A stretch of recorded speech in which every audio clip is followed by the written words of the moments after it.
Okay, what is up, YouTube? Skiz1 here. Welcome today to episode 9 of our Wildstyle Wednesday series. For anyone who's new here on our Wildstyle Wednesday series, what we do, or what I do, is I get out the sketchbook. I do a sort of Wildstyle sketch. I'll show you some ones I've done recently here. So yeah, I do some Wildstyle sketching and sort of take you through the process of how I sketch a little bit. Yes, there's a lot of scrappy stuff in here. Vomit Gore, what's up?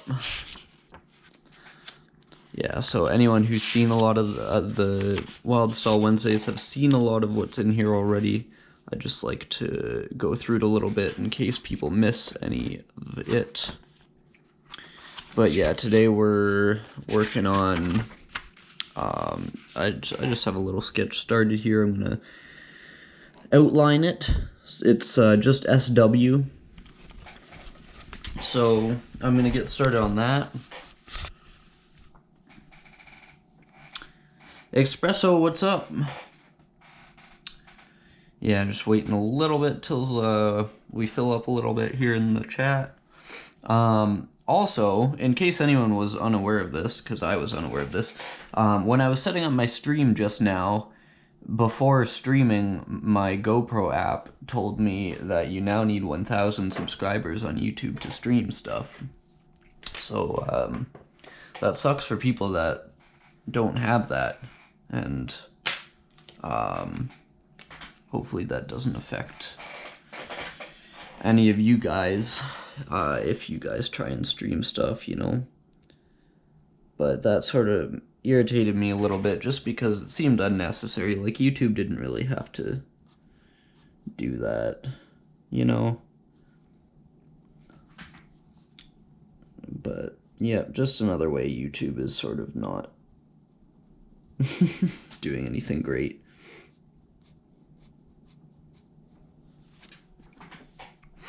Yeah, and I mean, I'll tell you what's happening with YouTube. Originally, YouTube was supposed to be a thing where anyone could upload their stuff, right?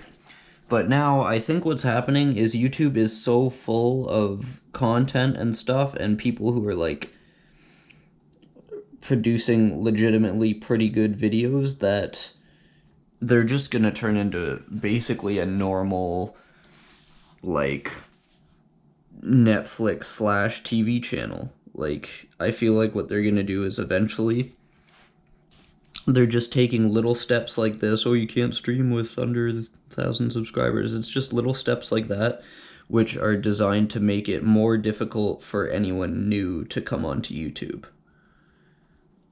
So it's almost like they're trying to abandon all the channels that are not well established and not big, in a way, which is worrisome. But yeah, I don't know. Hopefully I'm wrong about that. That's just what I think is going on, but you never know with YouTube. They've done a lot of dumb stuff, so. Yeah, so today's stream, it'll be not as long as our normal streams. I gotta do something tonight. But I'm gonna try and get most of this outlined.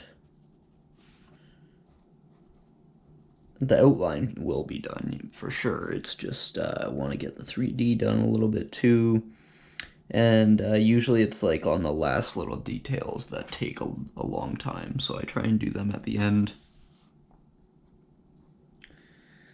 This marker is running out a lot, but it's not bad, actually. Because it's running out, I'm able to get some very thin lines, so it's not a bad little outliner here. Yeah, so, I mean, the lettering here I did is not anything super complex. It might not even really be considered Wildstyle, really, but it's just I like doing two letter things to practice putting two letters together and sort of making them match style-wise a little bit. That'll really it's a good exercise if you want to try and improve stylistically.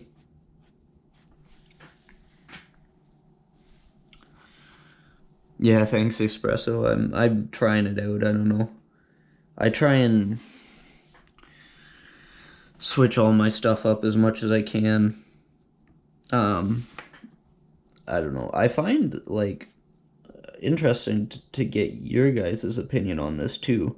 Like there's some writers that literally write the same thing over and over and over again. What I mean by that is like they just the design of their letters is exactly the same, like over and over and over.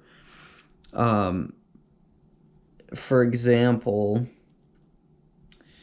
I mean I'd rather not name names, but it's not that I'm naming them in a bad way here. Just an example of someone I see do that is like, if you guys are familiar with SDK, which I hope you guys are, Stomp Down, like Lesson from Stomp Down, he always does his thing with like the little swirlies coming off of his letters, and it's almost always like pretty much an identical design. Same with like Nax. Like he does a lot of different stuff, but his letter structure is almost always pretty similar. And I want to know what you guys think, if people should be writing like that, or if it's sort of, if you'd prefer to see people just write different styles all the time. Because personally, like, it's, you look at either of the people I mentioned there, you look at anything they did, and you immediately know that they did it because, like, they've just, it's almost like they've patented a design or a specific letter structure. But you can also look at, like, a piece that, say, Soffles has done, or like Askew, someone's super good like that, and they never do the same thing, but you can tell immediately who it is. You can tell it's them right away. So, I don't know. On the one hand, for the people who are like, oh, you should have something recognizable so that people know who you are, that kind of thing, it's like, yeah, but you can do that without being completely uncreative. I don't know. Yeah, I agree, Vomit Gore. I always want to see people doing different stuff, sort of.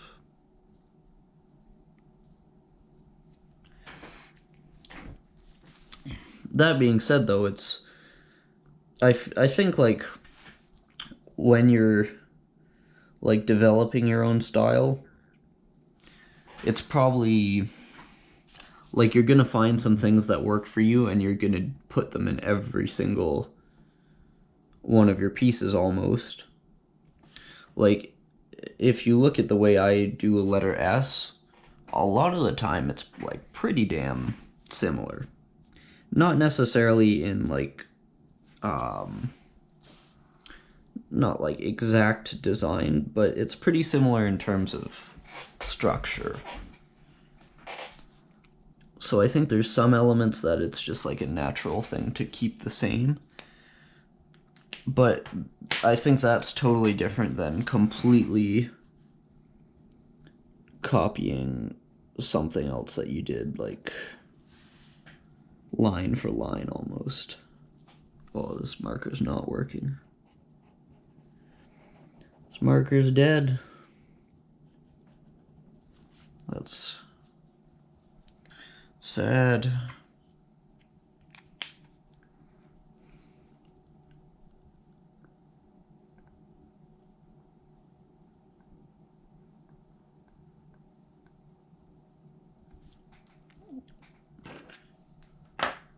Hey Ren, what's up?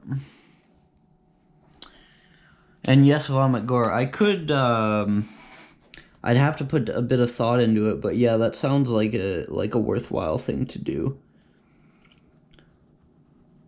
'Cause, as much as, like, effects and stuff like that aren't really... People think they're not important because they're not part of your letter structure and stuff, but you have to understand that if you want to make a good piece, you sometimes need those effects to, like, emphasize the lettering and emphasize the piece. So it's important to be able to do that. So I would really gladly make a video on that subject. It's weird, whenever I do, like, tutorials, they usually don't get any views or anything, but it seems like they help people, so don't mind doing them.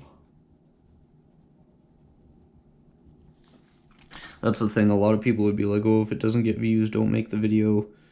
But, like, I mean, sometimes it's obviously nice to make a video and have it do sort of well.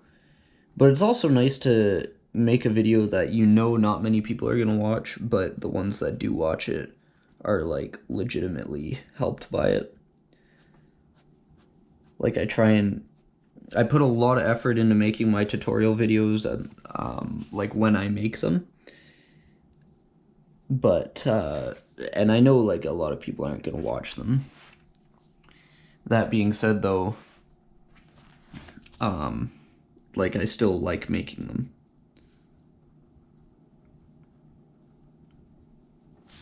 I'm trying to thicken these lines up. That's why it would have been nice if my marker wasn't dying.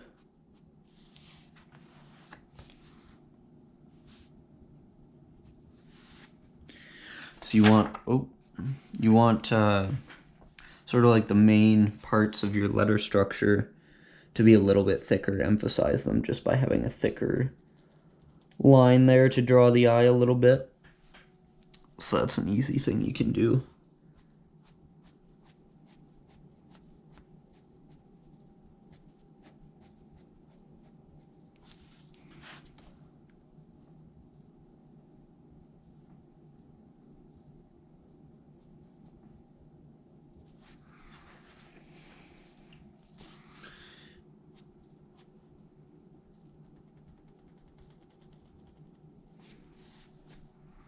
Pro, what's up?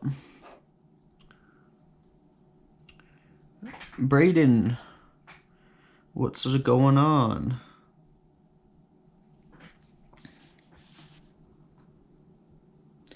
Yeah, I'm... You know what, I'll write myself a little note on a sticker or something to make that video.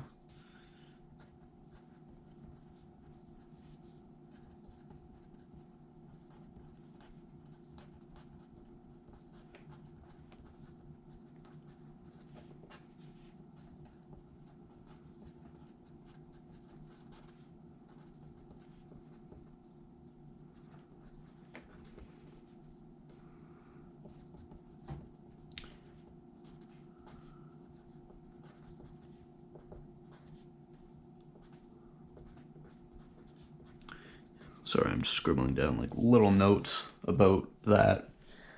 I have like a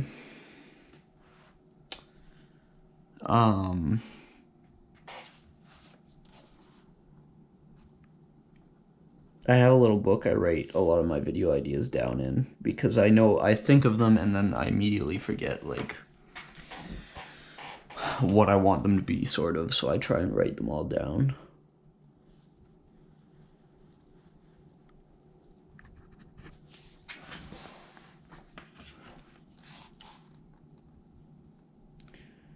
Trying to make clean lines with these fine liners is a little bit harder. If you're gonna try and make clean lines with a fine liner, the key is just not to stop moving it. Like, you can't stop at all in the middle of a line. It's got to be smooth the whole way through.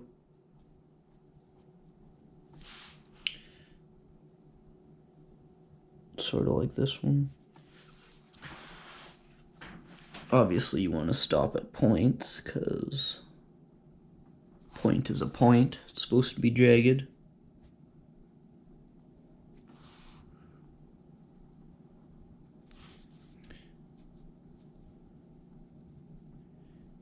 It's almost like you want the pen to be moving fast enough that you will get a clean line, but slow enough that you can control it.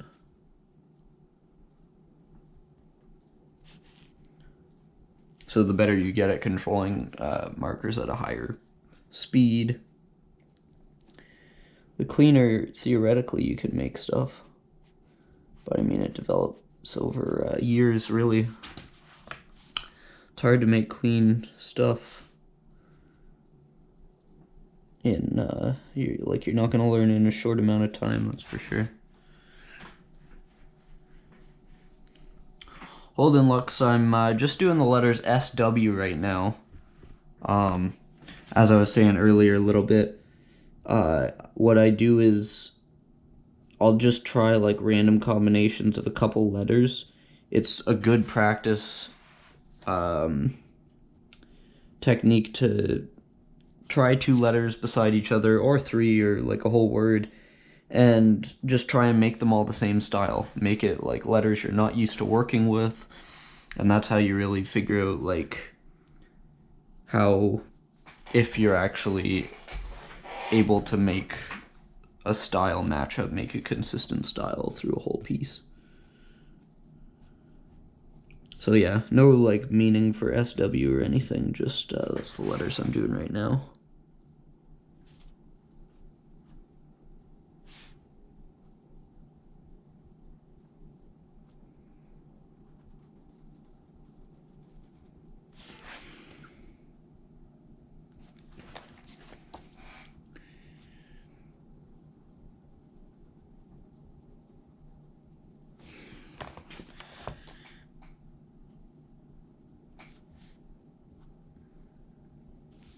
This arrow, I tried to bend it sort of downward to like even out with this little bit on the S, so it's sort of like a little more symmetrical. And then it draws the eye towards like the center a little bit more too. But I mean, I don't know if like bending an arrow like this usually doesn't work out so well. So it's sort of a hard concept to do.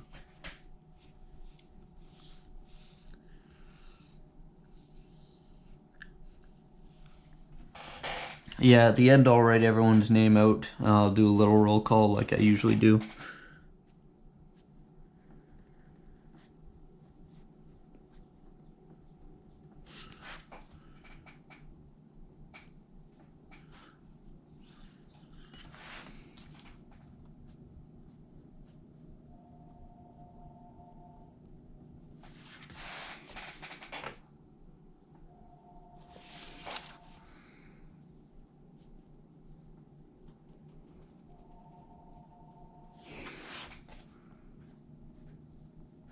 My phone's ringing, obviously. I don't know if you guys can hear that. I can, and I'm not getting it. Okay, did I miss any 3D? Because I sometimes do that. Let's see. We got, oh, yes, I did. Yes, I did. I got this piece. Not a super hard one.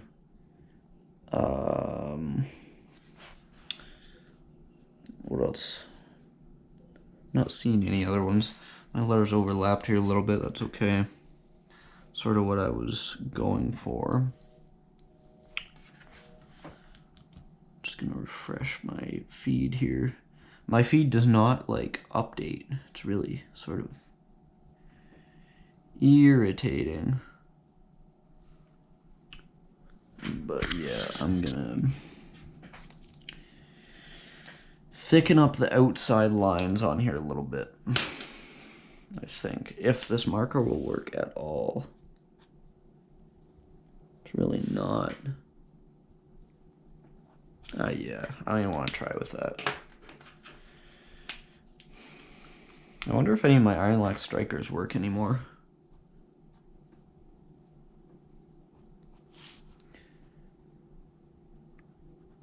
So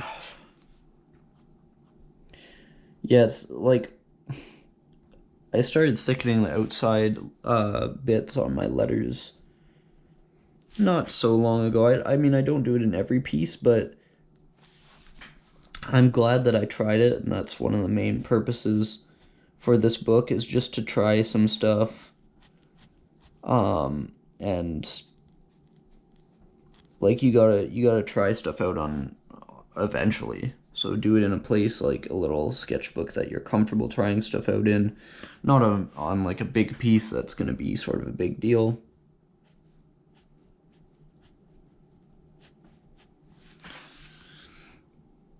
Try stuff out in a controlled environment, and then once you're able to do it well enough, that's when you bring it out in the real world.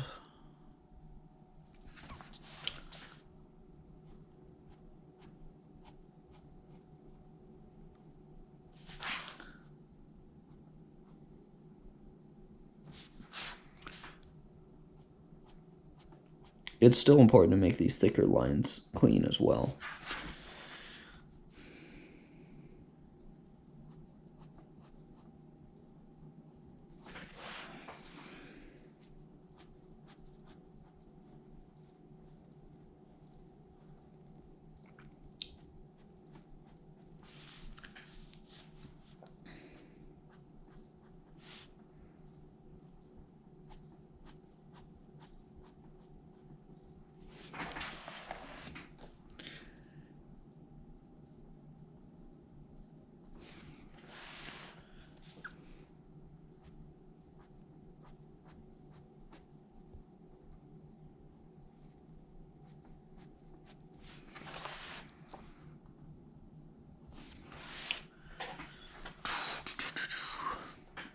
ASAP Cash, what's up? Right now I'm just putting the outer outline sort of around these letters. I don't know if I'm going to do anything in the 3D. If I do, I want it to be simple because I don't want to spend a ton of time on this sketch. But I do want it to look finished. It's hard to make stuff look finished when you, the more simple it is. Because the more simple it is, the more people can pay attention to the few lines that are there, and they can pick apart if anything doesn't look clean about it. So you really need to, if you're gonna do something simple, make sure it's perfect, you know?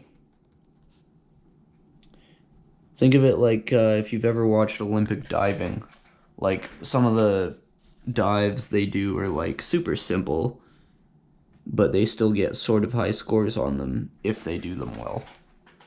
Whereas some of the other divers do like super freaking ridiculous flips in the air and they get a terrible score because they screw it up. So complicated isn't always better, is my point, in a roundabout way.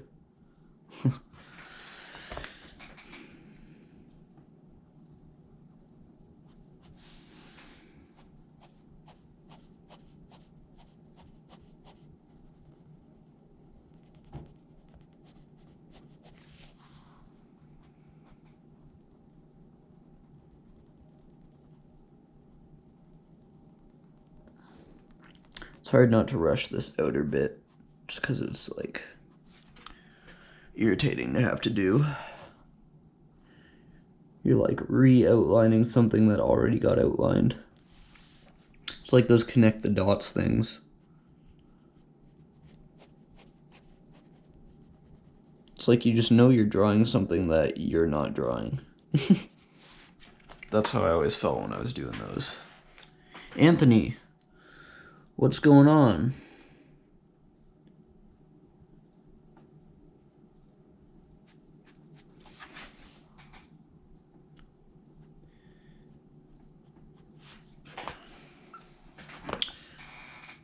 So the outline here is getting finished up. I'm actually, since Vomit, you mentioned some effects with markers, I'm going to show you a couple really simple ones in about 2 minutes that I like to add. Probably seen me add them before on pieces, but it's a really simple one. It works really well. So sort of worry about the 3D later. So if you take any marker that is specifically running out, well, luckily we have one, you can do something. It's like the physical motion is like a whoosh, right? And all you're gonna do is do that, and you get these nice sort of, give you a closer look at it. You get these nicer, just little lines like that, right? So, sorry, my shadow is in the way too. But you're just like taking the pressure off the paper. It's like you're still writing as you're lifting up the pen. And you can get some simple sort of like smoke effects, since you mentioned smoke. Like a misty effect with that. And one other one is, well, it's sort of the same one. Like you can use a marker that's not running out, and for some reason like the bullet tip on this side is running out on this marker and this side isn't running out so much. So if you're sort of like good at it, you can get some decent effects just by doing it really fast-ish, but you gotta be good at that. And I always find it's easier to go downward, so I'm turning this upside down to do that.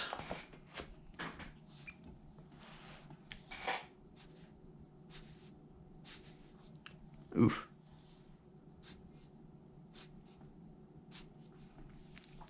Just trying to even it out a little bit here now. But yeah, that's an easy thing. Everyone can do it. Doesn't take any particular level of skill. Yeah, exactly, guys, like a flare.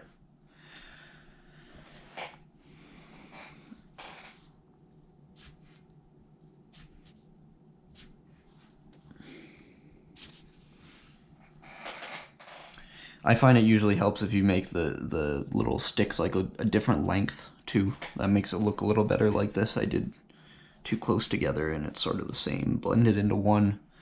Doesn't really look so great anymore.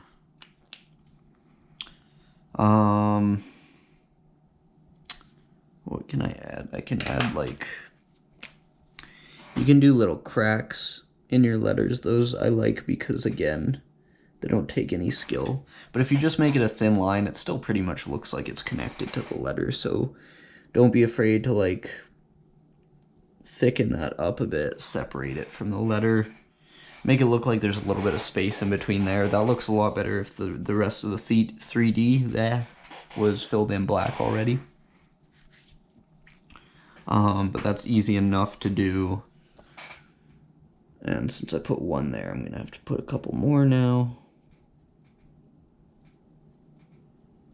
But yeah, it's just like, a lot of the effects are less about skill, more about creativity, which is nice.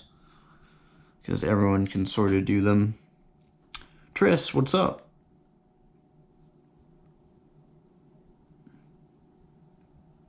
Yeah, I get that sometimes too, like notifications, I have them on for some channels and I swear I don't get stuff. So, I don't know. That's another, I blame it on YouTube again. I don't know what they're doing. They're ruining everything though, as usual.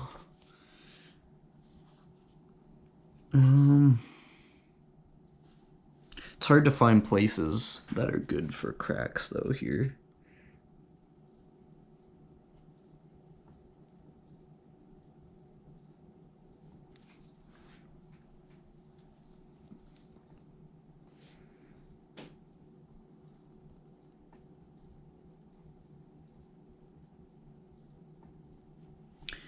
If you make it thicker at some parts, thinner, it really brings the piece to life a little bit more, you know? I might try something here and complete this crack, make it a whole chunk of this, which is in the 3D too a little bit. It's probably not gonna look good, but like I said, this is the experimental type stuff that you got to figure out in a book so that you can bring it to a wall if it looks good. And this clearly is not great. But that's what whiteout's for.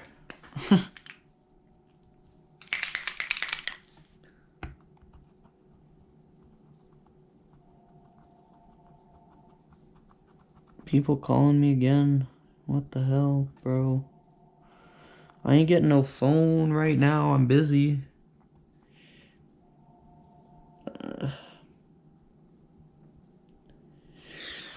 Yeah, so obviously you don't want to have to put whiteout on a sketch ever. That's a pro tip for you, but it's fine, it's fine. I'm just gonna thicken this up. Sometimes it's, ooh, yeah, like that line doesn't necessarily help the piece out. So like it's a little bit hard to tell. Like which will make a difference and which won't if you're not experienced with specific effects and things like that. Yeah, Tris, I'm gonna do that in a few minutes actually. Cause I gotta do sort of a shorter stream today where like I said, I have nothing fun to do later, but I have a couple things. I'm gonna try and put a very simple 3D effect here, and the point of this effect is just to add a bit of direction to the piece.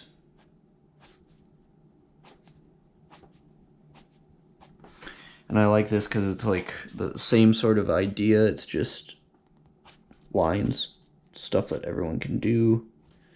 It's more about the creativity. The actual technique in fine arts for this is called cross-hatching, and I'm doing the first half of it right now. What you do after is you go back over it the other way. I've never tried this in 3D before, so I'm gonna see how this looks. But what it's usually used for is like in a darker patch, you do like smaller squares and it makes it look darker. So it's like an alternate way of shading. If I was focusing a little bit more right now, this might look a little better, but just trying to get some examples out there. But yeah, I'll make a full video on this. And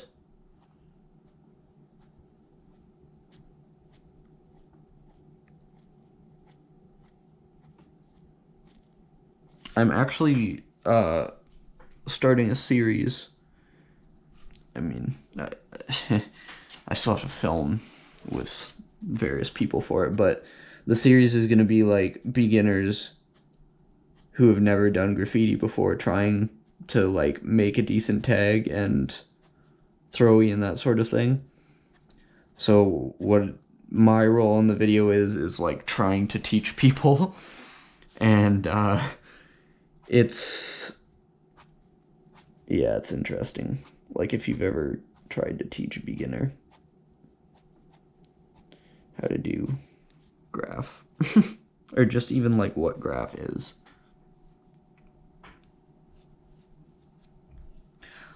Live stream scheduled, Tris, is Saturdays. I do the sticker sesh Saturdays, and then Wildstyle Wednesdays as well. I sometimes stream Sundays as well, so like you might get a surprise stream in there. I also do the occasional like tutorial Tuesday or something like a Q&A. Like I did a Q&A on a Monday the one time, but it didn't really, like, I didn't have people asking me anything, so I don't know if I'll do that again. But like, of course, anyone in here can ask me stuff whenever. Don't have to wait for a Q&A to do that, obviously. Blaze, what's up? Just putting a few finishing touches on our little sketch here. We kept it pretty simple today, to be honest. Clearly this isn't the most wild piece.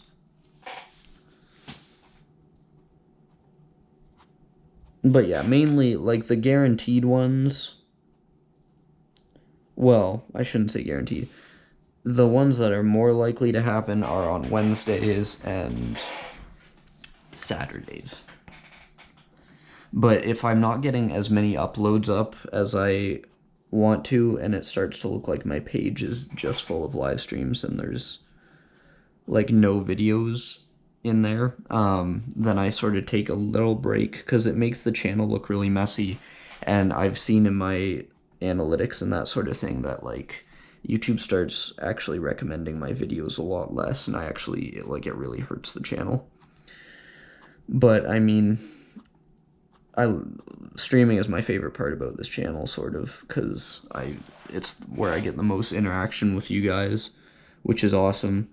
And it's also you know, just where you meet people in the community, and that's sort of why I've been doing YouTube so long, because it's awesome to meet people, like-minded people, you know, in your community. And we have an awesome community here on the channel, so it's like it makes me want to keep doing it. But yeah, I'm in the process of editing 2 videos, and I have to film a few more, so like I have a lot of crap coming. It's just this weekend I'll hopefully at least edit 1. It's a little harder now since I'm back working pretty much full time.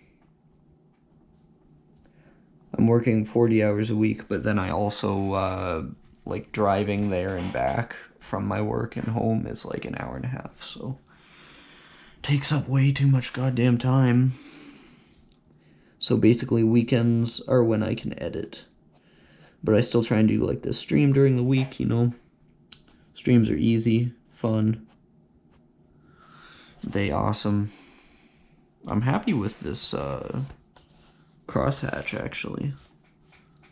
This is making a big difference for me. And you know, like in other pieces I've done, like this one I did the downward lines. Of course, I'm not going to be able to find any of the crap I'm talking about now in here, but I've done, here's one. I did these dots in this one. It's like a no-signal TV type thing, if any of you remember what that used to look like. I've done that kind of stuff. I did this, where just like a little white tile in there. And,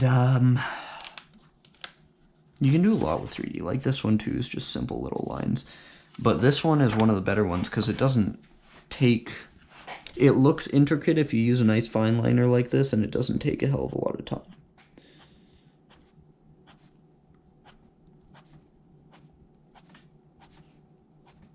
Or effort. Mainly effort, which is nice.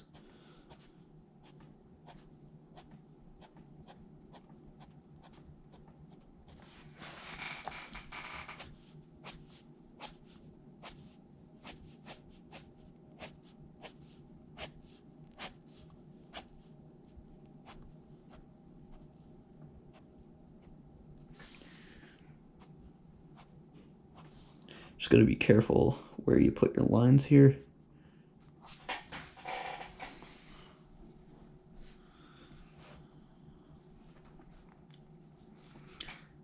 As I was saying too, like if I was able to do a little bit better of a job with this, you'd actually get like the nice sort of shading effect, and you could tell where the dark parts of the letters would be, add some shadowing, depending on how dense you crosshatch it. Has anyone like heard of this technique before? Because like the way I found out about crosshatching was actually when I was taking an art class. Like I took art in high school because I figured why not, but it was actually super helpful. Like they taught me little things like this that are just like, if you can figure out how to use some of the things they teach you on a graffiti piece, it's pretty dope.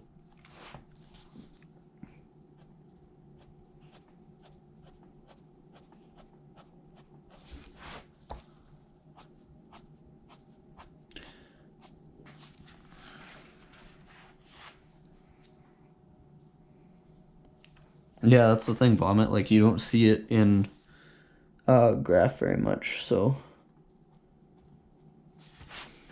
And I mean, this would obviously take a little bit more skill if you're doing this with like a spray can.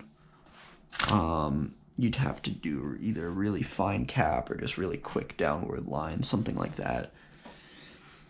So that's a whole different element.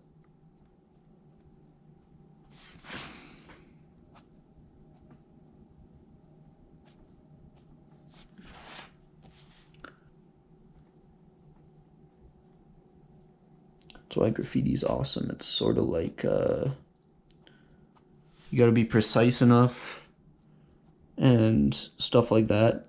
Develop your skills. It's like a sport, really, which is cool.